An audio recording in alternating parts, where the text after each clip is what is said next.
우리 옆에 분하고 이렇게 한번 인사했으면 좋겠네요. 잘 봐주세요. 예쁘게 봐주세요. 좋게 봐주세요. 함부로 보지 마세요. 외모만 보지 마세요. 여러분 옆에 분 보니까 이뻐 보입니까? 좋아 보입니까? 예. 옆에 분이 좋아 보이고 이뻐 보이는 분은 그분의 마음이 이쁘고 좋은 사람이에요. 예. 내 마음이 다른 사람을 미워하는 마음 가지면요, 절대로 이뻐 안 보입니다. 좋게 안 보여요. 자, 지금 뉴스를 도배하고 있는 게 뭐죠? 일본과의 관계입니다. 자, 일본과의 관계. 여러분, 일본 사람 생각하면은 어떤 선입관을 가지고 있습니까? 일본 사람 나쁜 사람. 일본 사람 우리를 괴롭힌 사람. 일본 사람 인정도 없는 사람. 일본 사람 못쓸 사람. 혹시 그런 이미지, 그런 선입관을 가지고 있지는 않는지 모르겠네요. 그렇다면요, 일본 사람에게 한번 물어보십시오. 우리가 보는 것처럼 일본 사람도 우리는 정말 나쁜 사람이야, 우리는 못쓸 사람이야, 그렇게 생각하고 있을까요? 우리가 우리를 보는 관점하고 일본 사람이 우리를 보는 관점이 같을까요? 자, 여러분, 일본이라는 실체는 하나인데 한국 사람이 보는 일본과 일본 사람이 보는 일본은 다르다는 사실입니다. 한국이라는 실체는 하나인데 한국 사람이 보는 한국 사람과 일본 사람이 보는 한국 사람은 달라요. 그러면 같은 것을 다르게 본다면은 누가 틀렸나요? 누가 잘못입니까? 자, 어떤 관점을 가지느냐, 어떤 마음으로 보느냐에 따라서 달라진다는 사실. 그래서 선입관이라는 건 참 중요해요. 여러분도 나라를 염려하면서 기도하시겠지만은 저는 이런 것들을 보면서 교만은 패망의 선봉이다, 그런 하나님의 말씀이 기억나요. 우리도 교만하면 안 되고 일본도 교만하면 안 돼요. 하나님은 교만하니까 버리시더라고요. 겸손하게 기도하면서 좋은 선입관을 가지고 하나님 앞에 기도하면은 전화 위복이 되게 하실 줄 믿습니다. 나라와 민족을 위해서 기도하시기 바랍니다. 그렇다고 일본 사람 너무 미워하지 마세요. 예? 저는 조금 우리 정치인들이 너무 자꾸 국민들의 감정을 이용하려고 하는 것 같아요. 국민들의 감정을 막 이렇게 만들어서 자기들이 정치하는 그 유리하게 만들려고 하는 그런 게임이 좀 안 놀아났으면 좋겠어. 네. 어느 대학 의대 교수가 수업을 듣는 의대 학생들에게 이런 얘기를 해줍니다. 아버지는 성병에 걸렸고 어머니는 폐병에 걸렸어요. 첫째 아들이 태어났는데 아버지의 성병균 때문에 눈이 장님으로 태어납니다. 둘째 아들이 태어났는데 얼마 못 살고 죽었습니다. 셋째 아들이 태어났는데 역시 아버지의 그 영향으로 귀머거리가 됐습니다. 넷째 아들이 태어났는데 어머니의 폐기력 때문에 폐병을 앓는 환자로 태어납니다. 그런 부부 사이에 다섯째 아이가 또 뱃속에 들어섰습니다. 교수가 학생들에게, 의대생들에게 묻습니다. 당신들 같으면 어떻게 하겠습니까? 물었더니 대부분의 학생들이 하는 말이 유산시켜야 됩니다. 낳으면 안 됩니다. 그런 답을 했습니다. 그때의 교수는 점잖하게 당신들은 베토벤을 죽였습니다. 바로 앞에서 얘기한 것은 베토벤의 가정 얘기입니다. 베토벤이 5째 아들로 태어났습니다. 의대생들 말처럼 선입관을 가지고 유산시켰으면 베토벤은 이 땅에 태어나지 못했습니다. 그는 1770년에 태어나서 50여 년 동안 불후의 명작을 남겼고 그도 마지막에는 귀머거리가 되죠. 이 얘기는 무엇을 말하고 있습니까? 우리의 잘못된 선입관이 얼마나 무서운지를 보여주는 얘기입니다. 눈에 보이는 것으로, 작은 지식으로, 작은 경험으로 함부로 선입관을 가지고 남을 판단하면 안 된다는 거예요. 내가 가지는 생각이, 내가 알고 있는 것이, 내가 경험한 것이 전부 다 옳은 것이 아니라는 겁니다. 전부 다 맞는 것이 아니기 때문에 내가 하는 거, 내가 보는 거, 내가 말하는 것이 다 옳다. 그건 잘못된 거예요. 내가 모르는 영역이 너무 많고요. 내가 경험하지 못한 경험 밖의 세계가 너무 많고요.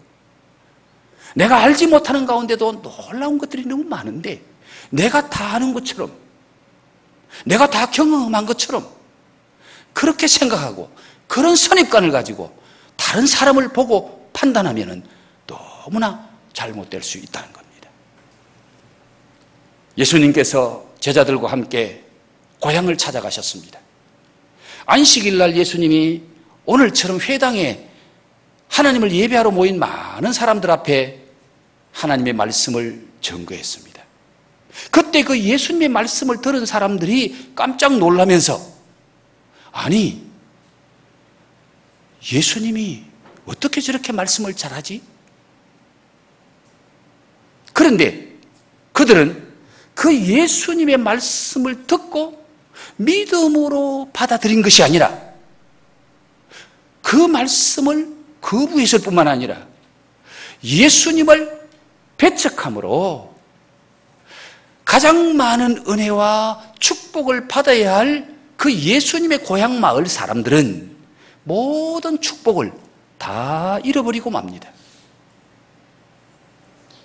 예수님의 고향 사람들이 예수님의 말씀을 듣고 배척하고 쫓아낸 이유가 무엇일까요? 오늘 성경은 그 이유를 우리에게 말씀해 줍니다. 잘못된 선입관 때문이라는 겁니다. 잘못된 선입관은 예수님을 바로 알지 못하게 만들었고, 예수님을 바로 알지 못함으로 예수님을 바로 믿지 못하게 했고, 그 결과로 예수님이 전하는 축복의 말씀, 은혜의 말씀, 생명의 말씀도 믿음으로 받지 못하고 거부할 뿐만 아니라 그 예수님 자체를 거부하고 예수님을 배척하고 예수님을 그 동네에서 쫓아내버립니다. 이 잘못된 선입관이 얼마나 무서운지를 오늘 우리에게 말씀해 주고 있습니다. 여러분, 선입관은 그 사람과 다른 사람과의 관계를 만들어요. 그 관계는 결과를 가져오게 만듭니다. 그러므로 잘못된 선입관은 잘못된 관계를 만들고, 잘못된 관계는 잘못된 결과를 도출하게 만드는 겁니다. 그러니까 선입관이 얼마나 중요한지를 우리가 깨달아야 됩니다. 예수님의 고향 사람들은 왜 이런 잘못된 선입관을 가지게 되었을까요? 그들이 잘못된 선입관을 가지게 된 원인이 무엇이며 그것이 무엇인지를 오늘 2절과 3절 말씀을 보면 알게 됩니다. 2절과 3절 말씀 다시 한 번 더 읽어봅니다. 시작. 안식일이 되어 회당에서 가르치시니 많은 사람이 듣고 놀라 이르되 이 사람이 어디서 이런 것을 얻었느냐? 이 사람이 받은 지혜와 그의 손으로 이루어지는 이런 권능이 어찌미냐? 이 사람이 마리아의 아들 목수가 아니냐? 야고보와 요셉과 유다와 시몬의 형제가 아니냐? 그 누이들이 우리와 함께 여기 있지 아니하냐 하고 예수를 배척한지라. 자, 그들이 왜 예수를 배척했죠? 그들이 왜 잘못된 선입관을 가지게 됐죠? 그들은 예수님과 너무 가까이서 예수님을 너무 잘 알고 있는 것 때문에 그것이 장애물이 되어서 예수님에 대해서 좋지 못한 선입관을 가지게 되고 예수님에 대해서 부정적인 선입관을 가지게 되었다는 겁니다. 예수님의 고향 사람들은 예수님의 가족 관계를 잘 알고 있습니다. 예수님의 직업이 뭔지도 잘 알고 있습니다. 예수님이 어릴 때부터 어떻게 자랐는지 그 자란 배경도 잘 알고 있습니다. 여러분, 예수님이 자란 마을이 큰 도시가 아니에요. 나사렛이라는 시골 마을이에요. 한 시골 마을에서 한 30년 동안 함께 살면은 그 집에 젓가락이 몇 개고 숟가락이 몇 개인지를 다 알 정도입니다. 시골의 작은 마을에서 30년을 함께 살다 보니까 그 사람들은 예수님에 대해서 너무너무 잘 아는 것. 그것 때문에 예수님에 대한 좋지 못한 선입관을 가지게 된 거예요. 예수님의 고향 사람들은 어떤 부정적인 선입관을 가지고 있었는지 오늘 성경 말씀을 통해서 좀 더 자세히 한번 들여다볼까요? 그들의 말 속에는 예수님을 존경하는 말은 한마디도 없고 다 예수님을 비하하는 말, 예수님을 깎아내리는 말, 그런 말들만 하고 있습니다. 자, 2절 말씀부터 보면은 3번이나 반복되는 단어가 나옵니다.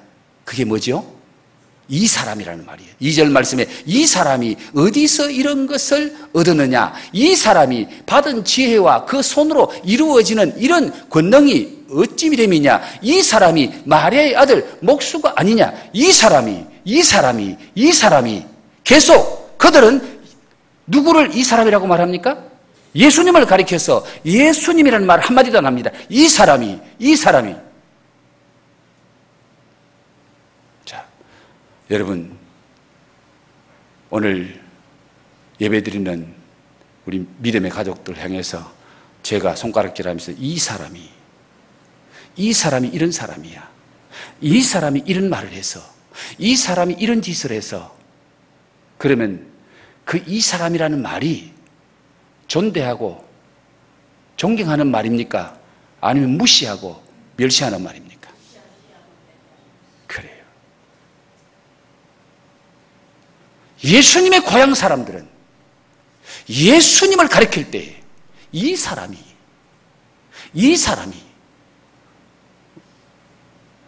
존경하는 말이 아니라 무시하고 천시하는 말을 합니다.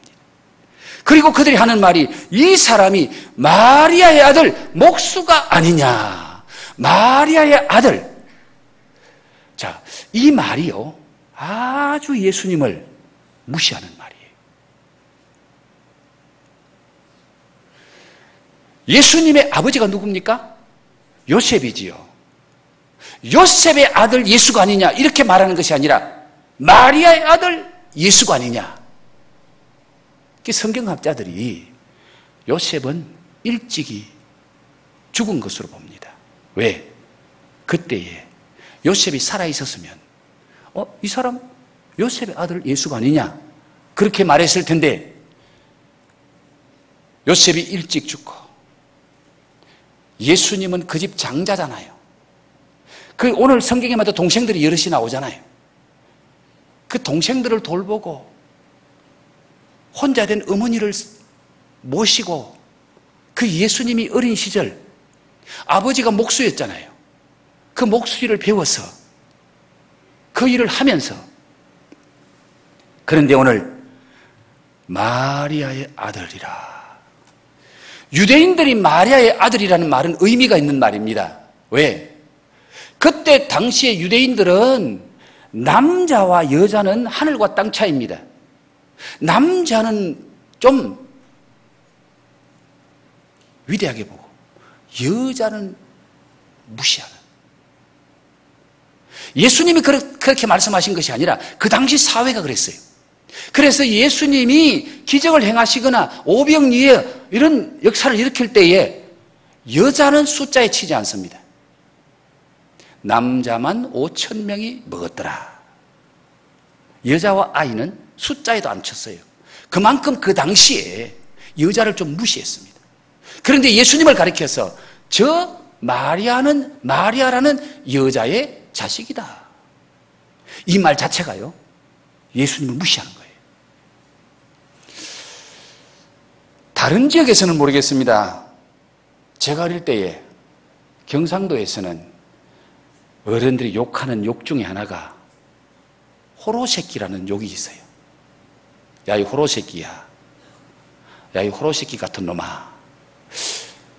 제가 누구한테 그 욕이 왜 그렇게, 그 욕이 무슨 욕인지 제가 설명을 듣지 않았지만은 제가 그 욕을 가만히 분석해 보니까 뜻이 있더라고요.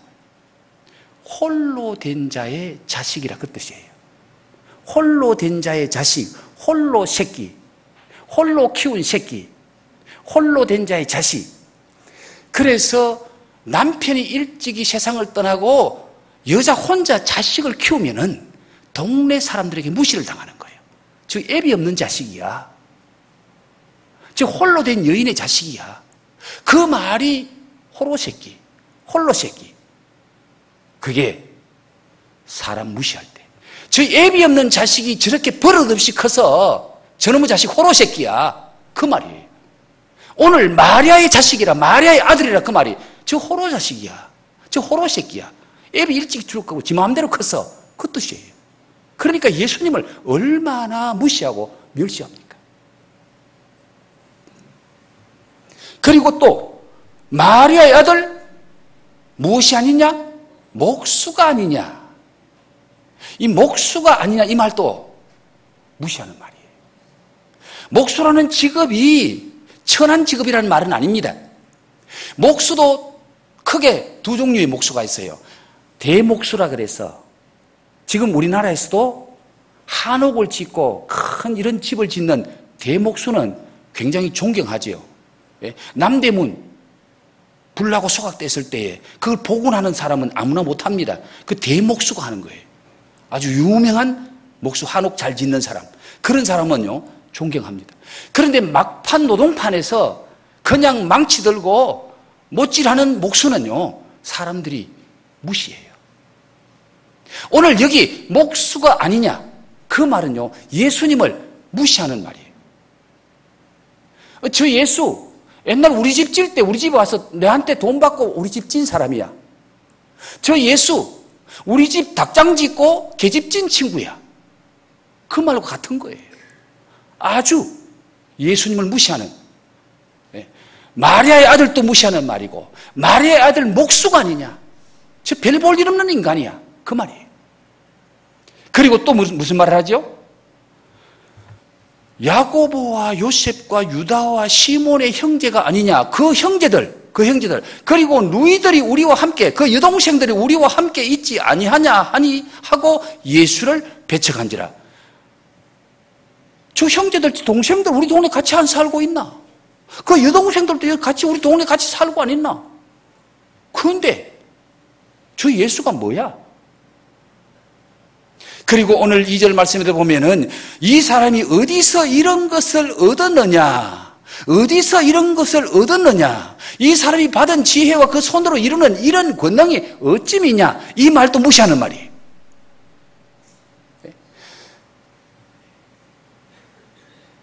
지난주에 우리 전도 훈련 받는 분들이 무속인들 전도하는 훈련을 받았어요. 그래서 지난 한 주간 우리 전도하는 사람들이 다 이 고양동 일대에 살고 있는 대나무 작대기 세워놓고 깃발 묶고 난 집에 다 찾아갔어요.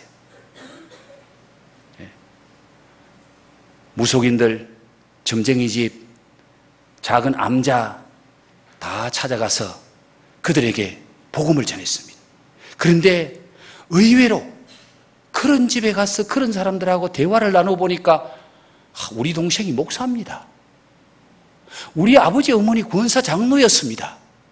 그런데 지금 자기는 관상 보고 앉았고 점치고 앉았다는 거예요.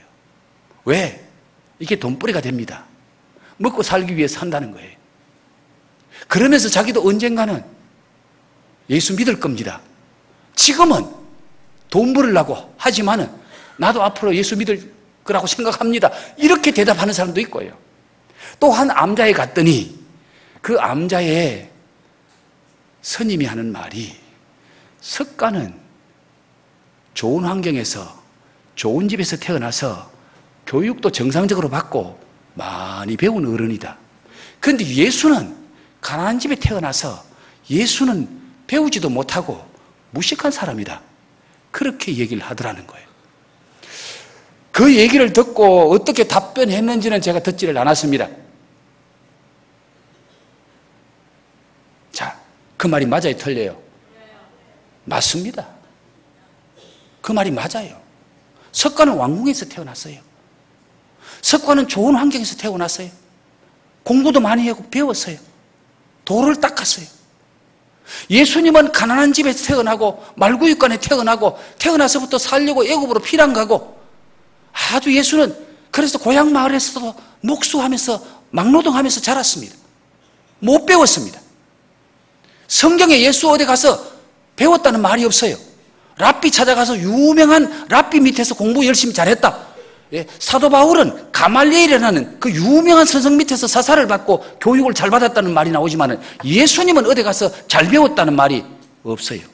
오늘 이 성경의 고향 사람들이 지금 그 말을 하고 있는 거예요. 이 사람이 어디서 이런 것을 얻었느냐? 이 말은 이 사람 공부 안 한 사람인데 우리가 잘 아는데 자기 아버지 밑에서 먹고 살기 위해서 하나도 공부 안 했어. 못 배워서 랍비 유명한 선생 밑에 가서 사사 받은 것도 없어. 그런데 어떻게 이런 말을 하지? 지금 고향 사람도 예수님 못 배웠다고 무시하는 거예요. 만약에 제가 암자에서 그 스님을 만났다면 스님 말이 맞습니다. 석간이 많이 배우고 좋은 환경에서 공부도 많이 했습니다. 그러나 석가는 인간입니다. 예수님은 태어나실 때에 가난한 집에 태어났고 예수님은 자랄 때에 좋은 환경에서 자라지 못했지만은 예수님은 하나님의 아들이고 신입니다. 인간이 많이 배우면 얼마나 많이 배웠겠습니까? 인간이 알면 얼마나 많이 알겠습니까? 석가는 인간이고 예수님은 하나님입니다. 하나님이 못하는 것이 인간의 잘하는 것보다 낫다고 성경은 말하고 있네요. 예수님 못 배웠다고 석가보다 못한 게 뭐 있습니까? 석가는 죽어서 무덤을 남겼어도 예수님은 빈 무덤입니다. 예수님은 부활한 분입니다. 예수님은 전능하신 하나님입니다. 저는 아마 그렇게 말했을 것 같습니다. 오늘 예수님의 고향 마을 사람들이 예수님을 무시하는 것 가운데 하나가 예수는 못 배웠다. 저 못 배운 사람이 어디 가서 저런 소리 듣고 와가 저런 말 하지? 어디 가서 저런 능력 얻어와가지고 저렇게 하지? 자, 빌립이라는 예수님의 제자가 친구 나다나엘을 찾아갔습니다. 친구야, 내가 이런 분 만났다. 내가 나사렛 예수를 만났다. 그랬더니 친구 나다나엘이 하는 말이, 야, 나사렛에서 무슨 선한 것이 나겠느냐? 예수님을 나사렛 예수라고 그러거든요. 나사렛 촌이라는 동네에서 자란 예수. 그래서 성경에 나사렛 예수라는 말은 예수님을 좀 낮추어서 부를 때 쓰는 말이에요. 나사렛 예수라고 그러니까 빌립의 친구 나다나엘이 하는 말이 나사렛이라는 그 촌 동네에서 무슨 선한 것이 나겠느냐? 무슨 훌륭한 사람이 나겠느냐? 나사렛에서 난 사람 별 볼 일 없는 사람이야. 빌립의 친구가 예수님을 무시했습니다. 나사렛 사람이라고. 좋지 않은 선입관을 가졌습니다. 그때에 빌립이 하는 말이 와 보라. 와서 예수님 한번 만나봐라. 예수님 말씀 한번 들어봐라. 예. 빌립은 다른 말 하지 않습니다. 와 보라 그랬습니다. 그들은 예수님의 육신만을 알았지 영적인 면은 모르고 있었습니다. 예수님의 겉사람만 알았지 예수님의 속사람은 몰랐습니다. 사람이라는 것은 알았지만은 예수님이 신이라는 것은 그들은 상상도 못했기 때문에 그들은 자기들의 아는 선입관이 전부인 양 생각하면서 더 이상 예수님에 대해서 알려고도 생각지 않고 그 예수의 말을 들으려고 생각지도 않고 예수님을 배척했더라. 예수님을 쫓아냈더라. 라고 오늘 성경이 말씀합니다. 그 결과 가깝고도 먼 가족이 되고 가깝고도 먼 형제가 되었고 가깝고도 먼 친구요 친척이요 이웃이 되고 말았습니다.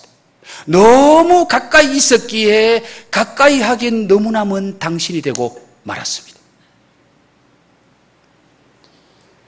등잔 밑이 어둡다는 말이 있듯이 예수님의 가족은 하나님이 자기 가정에서 함께 살았지만은 몰랐다는 거예요. 초창기에 예수님의 형제들이 예수를 보고 미쳤다 그랬거든요. 예수님 안 믿었습니다. 예수 미쳤다고 그러면서 예수 잡으러 왔잖아요. 형제들이. 그러니까 동네 사람이 예수 무시하는 건 당연하잖아요. 가족들도 몰랐는 거예요. 나사렛이라는 마을에 하나님이 땅에 내려오셔서 그들과 함께 30년을 같이 살았지만은 그들은 그 예수가 하나님인 줄 꿈에도 몰랐던 거예요. 왜? 영적인 무지 때문에. 영적인 무지 때문에. 그래서 호시아 선지자는 말합니다. 하나님을 알자. 힘써 여호와를 알자. 너희 자식들에게 하나님을 제대로 가르쳐라. 하나님을 알게 해라. 그렇지 않으면 하나님께로부터 버림받는다. 예수님은 뭐라고 말씀하십니까? 사람들이 나를 누구로 하더냐 하고 하니까 제자들이 뭐라고 말합니까? 더러는 선지자라고 말하고 더러는 세례요한이라고 말합니다. 그때 예수님이 너희는 나를 누구라고 하느냐? 너희는 나를 누구라고 하느냐? 그때 베드로가 뭐라고 말합니까? 주는 그리스도시요 살아계신 하나님의 아들이십니다. 주는 그리스도시요 당신은 그리스도요 하나님의 아들이십니다. 그 신앙 고백을 할 때에 예수님이 너무너무 기뻐서 바요나 시모나 네가 참 복된 사람이다. 너는 정말 하늘의 복을 받은 사람이다. 이를 알게 하는 것은 너의 혈통이 아니고 위에 계신 하나님의 은혜다. 그랬습니다. 할렐루야. 저와 여러분이 가장 받은 큰 복이 가장 큰 은혜가 하나님을 알고 예수님을 알고 믿는 것이 가장 큰 은혜요 가장 큰 축복임을 믿으시기 바랍니다. 여러분 우리보다 훨씬 많이 배우고 똑똑한 사람 예수 못 믿어요. 예수 안 믿어요. 그런 사람 우리 보면 병신같이 취급해. 저 뭐 좀 덜 된 것들이 예수 믿지 자기처럼 똑똑한 사람은 예수 안 믿는다고. 네. 그런데 그런 똑똑한 사람도 예수 못 믿는데 저와 여러분이 예수 믿는 것이 하나님의 은혜라고 말이에요. 하나님의 은혜. 하나님의 은혜가 임하지 않으면 예수를 믿을 수 없어. 성령으로 아니하고는 예수를 주라고 시인할 수 없다라고 성경은 말하잖아요. 하나님이 우리에게 성령 주시고 그 성령으로 말미암아 우리가 믿음이 생긴 줄로 믿습니다. 예수 믿게 된 줄로 믿습니다. 이것이 큰 은혜요 축복입니다. 예수님의 고향 사람들이 잘못된 선입관을 가짐으로 말미암아 어떤 결과를 가져옵니까? 그들의 잘못된 선입관이 결국 예수님을 비하하고 비판하고 불신하고 믿지 못하게 만들어서 예수님을 배척하고 자기 동네에서 쫓아내므로 자기들고 그 동네도 하나님께 버림받고 망하는 동네가 되고 맙니다. 오늘 5절과 6절 말씀은 잠시 살펴보겠습니다. 5절 말씀 다시 한번 볼까요? 거기서 아무 권능도 행하실 수 없어 다만 소수의 병자에게 안수하여 고칠 뿐이었고 거기서는 그 동네에서는 자기 고향에서는 아무 권능도 행하실 수 없어. 왜 거기서 소수의 병자만 안수해 고쳐주고 아무 권능도 행하지 않으셨을까요? 그 이유가 뭘 것 같습니까? 예수님의 고향 사람들은 병든 사람이 없었나요? 아니면은 푸대접을 받아서 예수님이 섭섭해서 기분 나빠서 거기서 권능을 행하지 않으셨나요? 아니면은 예수님이 기가 죽어서 자기를 잘 아는 동네 사람들이 큰 소리 치니까 기가 죽어서 능력을 행하지 못했나요? 왜 예수님은 거기서 능력 행하지 못했습니까? 이유가 뭘까요? 진짜 이유는 주님의 권능을 받을 그릇이 없었기 때문에 주님은 거기서 능력을 행하지 않습니다. 하나님이 주시는 축복을 받을 그릇, 주님이 주시는 능력을 받을 그릇이 준비될 때에 주님은 거기에 능력도 주시고 은혜도 주시고 복도 주셨습니다. 그 그릇이 뭡니까? 그 그릇은 바로 믿음이라는 그릇이에요. 믿음이라는 그릇이 없는 자에게는 능력이 나타나지 않고 믿음이 없는 자에게는 기적이 나타나지 않습니다. 믿음은 축복을 받을 그릇이에요. 우리 옆에 분에게 이렇게 한번 말합시다. 믿음은 축복받을 그릇입니다. 믿음은 은혜 받을 그릇입니다. 믿음은 능력 받을 그릇입니다. 믿음은 기적이 일어나는 그릇입니다. 믿습니까? 믿습니까? 그릇을 먼저 준비해야 된다는 거예요. 이 믿음의 그릇이 준비되기만 하면은 준비된 자에게는 언제든지 주님의 능력이 나타나고 언제든지 기적이 일어나고 언제든지 하나님의 축복이 쏟아 부어집니다. 그들은 부정적인 선입관 때문에 예수를 믿는 믿음이 없었다 그 말입니다. 예수를 믿는 믿음이 없으니까 주님이 거기서는 아무 능력도 행하시지 않았더라. 오늘 본문 말씀 바로 앞에 지난 2주 동안 우리가 함께 나누었던 말씀 보십시오. 믿음은 12년 동안 혈루병을 앓던 여인을 고쳤습니다. 믿음은 야이로의 죽은 딸아이를 다시 살렸습니다. 성도에게 축복받기 위해서 준비해야 될 가장 좋은 그릇은 믿음의 그릇이에요. 믿음의 그릇이 준비된 만큼, 믿음의 그릇의 크기만큼 주님의 은혜와 축복은 부어집니다. 여러분, 오늘 이 말씀 앞에서 여러분은 어떤 믿음의 소유자인가? 아니면 덩치는 괜찮아 보이는데 여러분 속에 이 믿음이 없으면, 믿음의 그릇이 없으면 주님이 주시는 축복을 담을 수가 없어요. 사도 바울은 갈라디아 교회 성도들에게 말합니다. 아브라함의 믿음을 가진 자에게는 아브라함이 받았던 축복을 받는다. 여러분, 이 말씀이 무슨 말입니까? 너희들이 아무리 아브라함 같은 축복을 받고 싶어도 아브라함이 가졌던 그런 믿음이 없으면 축복받을 수 없어. 너희들도 아브라함 같은 믿음만 가지고 있으면, 그 믿음의 그릇만 준비되면 하나님은 아브라함에게 주셨던 그 복도 너희들에게도 부어주신다. 믿습니까? 여러분에게 이런 믿음이 있기를 주의 이름으로 축복합니다. 예수님은 믿음의 그릇이 준비되지 않았기 때문에 주고 싶어도 주실 수가 없었습니다. 그리고 6절 말씀 한 구절 더 볼까요? 6절 말씀 시작. 그들이 믿지 않음을 이상히 여기더라. 이에 모든 촌에 두루 다니시며 가르치시더라. 그들이 믿지 않음을 예수님은 이상히 여기셨을 뿐만 아니라 믿지 않는 그들을 떠나서 다른 촌에 가서 이제 말씀을 전하고 가르치고 기적을 베푸시는 거예요. 그들의 잘못된 선입관은 결국 예수님을 믿지 않았고 불신하고 배척함으로 예수님을 떠나가게 만듭니다. 예수님은 공생애를 시작하고 2번이나 자기 고향을 찾아갑니다. 2번이나 자기 고향에 찾아가서 그래도 자기가 자랐던 그 고향 사람들에게 하나님의 은혜가 임하기를 바랐고 하나님의 신령한 은혜, 축복을 그들에게 받기를 원해서 2번이나 찾아갔지만은 그들은 예수님을 영접하지 않습니다. 그들의 선입관이 예수님을 그 동네에서 쫓아냅니다. 그 이후로 예수님은 그 동리에 다시는 가지 않습니다. 왜? 예수님도 포기한 거예요. 가장 큰 축복을 받아야 할 사람들이 예수님을 배척함으로 모든 축복을 잃어버리고 맙니다.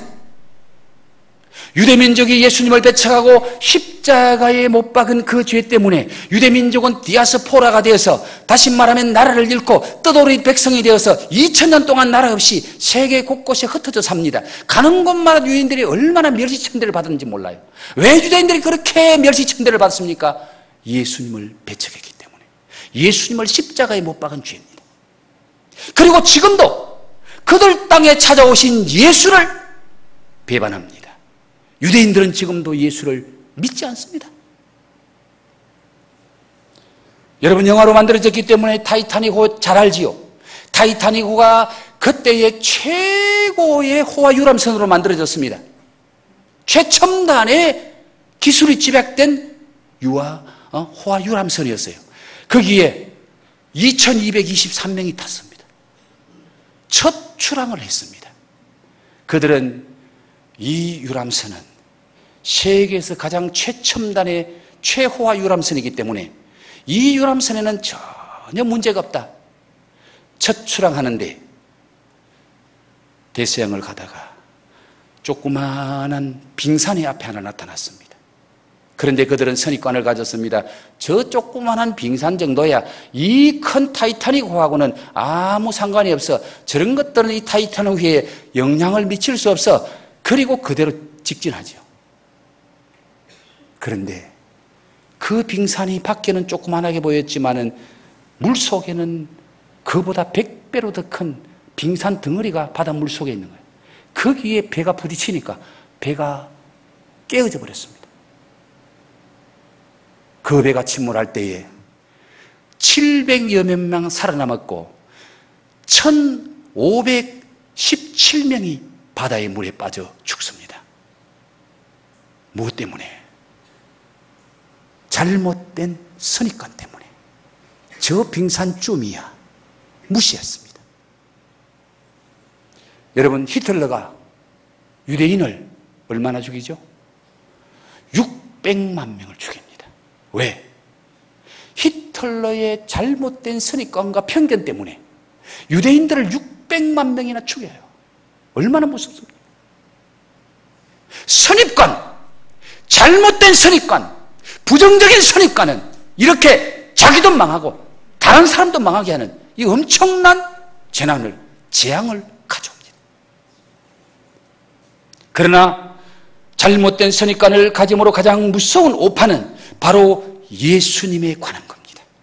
바리새인과 서기관들은 잘못된 선입관을 가지고 예수님의 말씀을 듣지 않습니다. 예수님의 말씀을 들을 때마다 비판합니다. 그리고 그 예수를 죽이려고 했습니다. 그 선입관을 가진 서기관과 바리새인들은 다 저주받습니다. 여러분, 잘못된 선입관이 얼마나 무서운지 우리가 깨달아야 돼요. 오늘날에도 선입관 때문에 예수님을 배척하는 자가 많습니다. 엘림교회에는 이런 사람이 없을까요? 특히 예수님을 잘 믿는다고 생각하는 사람, 예수 믿은 지 오래된 사람, 나는 수십 년 예수 믿었다고 하는 사람, 그런 사람이 그 잘못된 선입관 때문에 은혜에서 떠나고 예수님의 축복을 못 받는 자들이 너무 많다는 것을 오늘 우리는 깨달아야 됩니다. 나는 예수님을 다 알고 있어. 나는 예수님을 잘 믿고 있어. 나의 신앙은 더 이상 고칠 데가 없어. 이런 영적인 교만 때문에 예수님을 깊이 알아보려고 하지 않습니다. 잘못된 선입관 때문에, 영적인 교만 때문에 예수님에 대해서 좀 알자고 하면은, 나는 필요 없다고. 나 다 안다고. 성경 공부 좀 합시다. 아이고, 내가 예수 믿은 지 얼마 됐는데요. 30년, 40년 됐습니다. 젊은 교육자들, 30대, 40대 젊은 교육자들이 성경 공부 좀 합시다. 야, 니 태어나기 전부터 나 예수 믿었어. 나 알 거 다 알아. 정말 그럴까요? 여러분, 예수 얼마나 아십니까?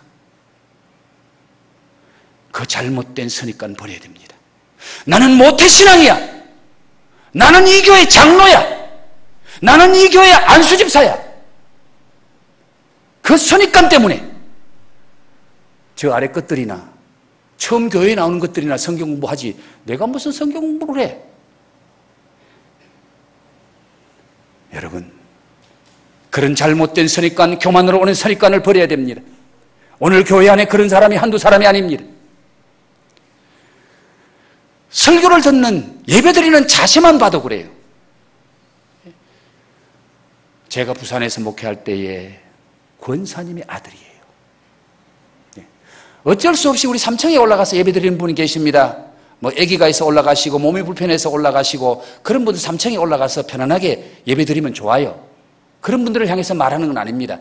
그런데 정상적인 건강을 가진 분이 아래에도 자리가 많은데 저 3층에 올라가서 저 뒤에 앉아서 제 얼굴하고 얼굴도 잘 안 보여. 고개 숙여버리면 안 보여. 그 부산에 있던 제가 섬기던 교회 권사님 아들이 그때 아마 30대 중반에서 40대 초반 정도 되는 결혼해서 자식도 2명인가 있었어요. 3층 제일 뒤에 올라가 다리를 착 꼬아 그리고 비슷하게 앉아가지고 3층은 높으니까 강대상은 낮죠. 이렇게 삐딱하게 앉아가 내려다보는 거예요. 권사님 아들 모태신앙이야.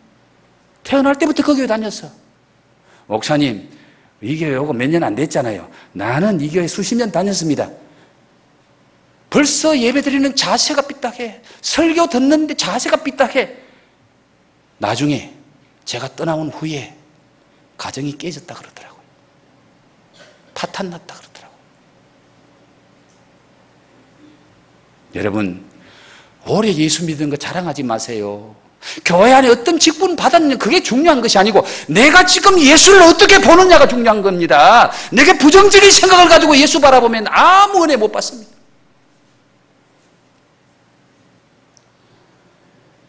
영적 리더에 대한 선입관은 여러분의 신앙 인생에 행불행을 결정짓는 중요한 요인이 됩니다. 모세를 보십시오. 모세가 하나님의 영적인 지도자로 하나님이 모세를 부르셨습니다. 그런데 모세 형 아론하고 모세 누나 미리암이 모세에게 도전장을 냅니다. 너만 선지자냐? 우리도 하나님 잘 믿는다. 네가 선지자라면 나는 너의 형이야. 나는 너의 누나야. 우리도 선지자지. 네만 특별하냐? 하고 모세의 지도권을 인정하지 않고 도전을 합니다. 그때 하나님께서 아론과 미리암에게 너들 내가 세운 종에게 도전하네. 내가 준 영권을 도전하네. 그래서 그 누이 미리암이 문둥병에 걸립니다. 모세가 하나님 앞에 막 기도합니다. 하나님, 몰라서 그러니까 용서해 주시고 우리 누나 좀 살려주세요. 하나님이 벌하니까 문둥병이 걸렸어. 그래서 그 기도하는 모세의 기도를 듣고 부모가 자식에게 침을 뱉어도 부끄러운 일인데 내한테 도전한 너 누나 진영 밖에 일주일 가다 놔. 진영 밖에 일주일 가다 놓고 거기서 회개하고 돌이키면 내가 고쳐줄게. 그래서 모세 누나가요 진영 밖에 혼자 일주일 감옥에 갇혀 있다가 하나님 용서받고 나오잖아요. 모세나 아론이나 누나나 다 같은 형제예요. 아론은 형님이고 미리암은 누나예요. 그런데 모세를 영적인 종으로 인정하지 않고 하나님의 종으로 인정하지 않고 인간적인 것 가지고 도전하니까 하나님이 벌하시더라고요. 여러분, 영적인 지도자가 똑똑해서 잘났어가 아니고 하나님이 주신 사명이에요. 하나님이 주신 사명 때문에 하나님이 그를 지도자로 세운 것이지 다른 인간적인 조건 때문에가 아니잖아요. 그러니까 자꾸 주의 종들을 인간적인 조건 보고 니보다 내가 많이 배웠어. 니보다 내가 잘났어. 니보다 내가 가진 게 더 많아. 그런 인간적인 잣대를 가지고 선입관을 잘못 가지고 무시하면 은혜의 통로가 막혀요. 그 주의 종을 통해서 주시는 말씀이 은혜가 안 됩니다. 그 말씀 통해서 하나님 주시는 은혜와 축복을 받는 통로가 막혀지는 거예요. 그래서 정말 은혜 받고 신앙생활 잘했던 부모들은요, 꼭 자식들에게 부탁하는 것 중에 하나가 주의 종들하고는 절대로 싸우지 말아라. 주의 종들하고 관계가 좋아야 네가 은혜 받고 네가 하나님 사랑받는다. 그걸 자식들에게 가르쳐줘요. 왜? 하나님과 인간의 중간에 은혜의 통로로 주의 종들을 하나님이 세우셨기 때문에 그 종들을 통해서 하나님이 말씀하시고 하나님께서 은혜를 베풀어 주시기 때문에 인간적인 조건 가지고 잘못된 선입관 가지고 대하면 안 된다는 것을 가르치는 거예요. 저는 참 우리 성도님들에게 감사합니다. 특별히 우리 중직자분들에게도 감사해요. 저는 인간적으로 참 부족한 게 많고 약점도 많고 못난 것이 많은 그런 사람이에요. 그럼에도 불구하고 우리 성도님들이, 중직자들이, 특별히 우리 장로님들이 저를 얼마나 사랑해 주는지 몰라요. 저를 얼마나 아껴주는지 몰라. 우리 임윤 장로님, 저하고 만난 지는 20년이 넘었습니다. 여기 와서 개척할 때에 맨 땅에서 같이 기도했습니다. 그런데 지금까지, 내년이면 20년입니다. 저를 하나님이 세운 주의 종으로 깍듯이 대우합니다. 우리 임 장로님 참 박식한 분이에요. 대화를 조금만 해보면 모르는 게 없는 분이에요. 많은 경험을 했습니다. 저보다 좋은 환경 속에서 저보다 훨씬 많이 배운 분이에요. 그런데도 저를 주의 종으로 대우해 줍니다. 그것이 그분의 믿음이에요. 그런 분이 계셨고 그런 중직자들이 저를 위해서 기도해 주고 제 허물과 약점을 보는 것이 아니라 저를 부족하지만 주의 종으로 생각하고 기도해 주고 협조해 주고 도와주니까 이만큼이라도 우리 엘림교회가 은혜 가운데 성장해 온 줄로 믿습니다. 하나님은 사도 바울 같은 유명한 사람에게도 많은 좋은 일꾼을 붙여줬습니다. 오늘 우리 엘림교회 사랑하는 성도 여러분, 우리는 잘못된 선입관을 가지고 부정적인 선입관을 가지고 하나님 말씀을 듣고 주의 종들을 대하면은 은혜의 문이 닫히고 축복의 문이 닫힌다는 것을 꼭 기억하시면 좋겠습니다. 사울 왕이 치명적인 실수를 합니다. 사울 왕이 하나님께로부터 버림받는 치명적인 실수가 뭔지 아십니까? 자기가 왕권을 가지고 사무엘을 제쳐놓고 예배를 집전합니다. 사무엘만 선지자냐? 내가 예배하면 안 돼? 그래서 사무엘이 선지자 사무엘을 제쳐놓고 이 사울이 예배드리는 가운데 하나님이 말합니다. 네가 나를 무시하느냐? 내가 세운 종을 무시하느냐? 내가 너를 버린다는 거예요. 그때부터 하나님께서 사울을 버리십니다. 오늘 말씀을 통하여 우리 주님께서 여러분에게 어떤 말씀을 하시는지, 어떤 은혜를 주시는지 여러분 깊이 마음속에 생각하시고 교만은 패망의 선봉이라는 것을 꼭 기억하십시오. 교만하면 부정적인 선입관을 가지고 교만하면 다른 사람을 무시합니다. 그러나 겸손함은 남을 나보다 낮게 여긴다. 겸손한 사람은 긍정적인 선입관을 가지고 다른 사람 볼 때에 귀하게 봅니다. 다른 사람 볼 때 좋은 면을 봅니다. 그러나 교만한 사람은 다른 사람 무시합니다. 부정적인 생각을 가집니다. 다른 사람 멸시합니다. 그런 자들은 하나님이 복을 안 주시더라고요.